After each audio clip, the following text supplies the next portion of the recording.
أنا ميلانا، تعالوا نترك حاضرنا شوي ونرجع للماضي.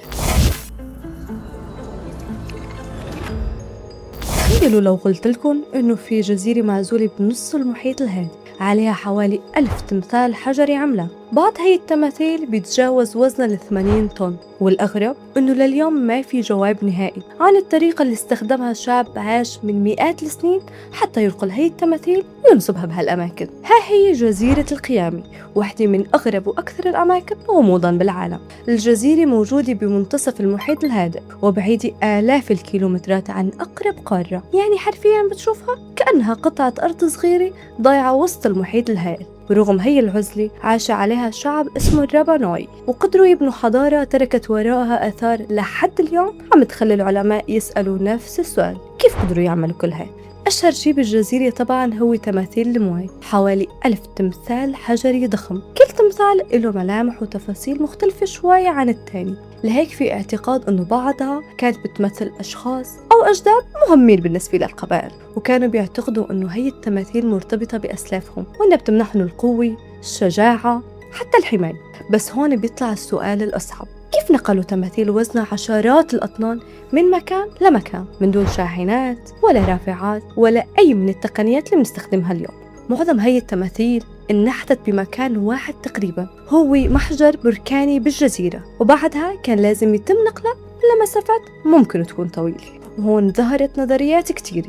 في نظرية بتقول إنه استخدموا جذوع الأشجار كوسيلة للنقل، وفي نظرية ثانية بتقول إنه استخدموا الزلاجات والحبال.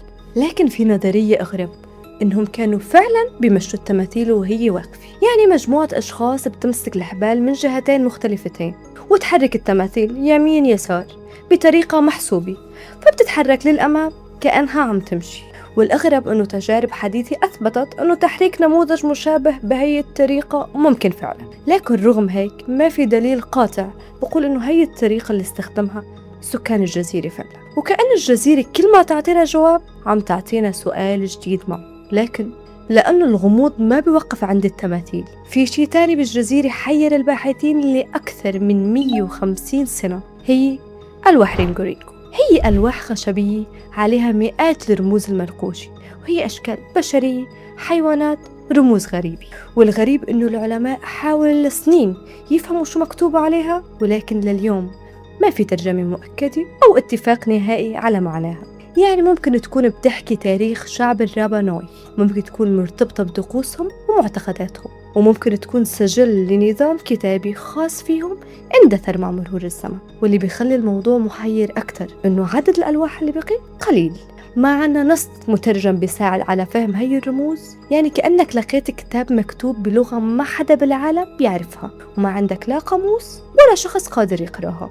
لكن هون المفاجأة: لما بدأوا الباحثين يحفروا حوالين بعض تماثيل الموي، اكتشفوا إنه اللي كنا نشوفه فوق الأرض ما كان كل التمثال.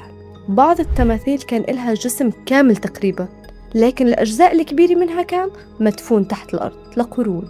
يعني التماثيل اللي كنا مفكرينها مجرد رأس ضخم كان بالحقيقة جزء من تمثال كبير مدفون تحت التراب. وهون بيطلع السؤال الأغرب: إذا كانت أجزاء ضخمة من هاي التماثيل ظلت مخبية تحت الأرض لمئات السنين، شو ممكن يكون لسه مدفون تحت جزيرة القيامة بعدنا ما اكتشفنا؟ وبعدين مع مرور الوقت بدأت حضارة الجزيرة تضعف بشكل كبير، والباحثون بيعتقدوا أنه استنزاف الموارد والتغيرات البيئية والصراعات الداخلية كلها ممكن تكون لعبت دور بانهيار المجتمع. لكن التفاصيل الدقيقة اللي صارت ما زالت غير محسوبة بالكامل. واليوم جزيرة القيامة صارت من أهم المواقع الأثرية بالعالم، بس رغم كل الدراسات والحفريات والتجارب لسه في أسئلة ما إلها جواب. كيف بالضبط قدروا ينقلوا كل هاي التماثيل؟ شو كانت بتعني كل هاي الرموز؟ وليش اختفت أجزاء كبيرة منها؟ والسؤال الأغرب من كل هاد: إذا كانت جزيرة القيامة قدرت تحتفظ بهاي الأسرار لمئات السنين برأيكم، هل إحنا فعلا قادرين نكتشف الحقيقة؟ ولا لسه في أسرار أكبر مخبأة تحت الجزيرة؟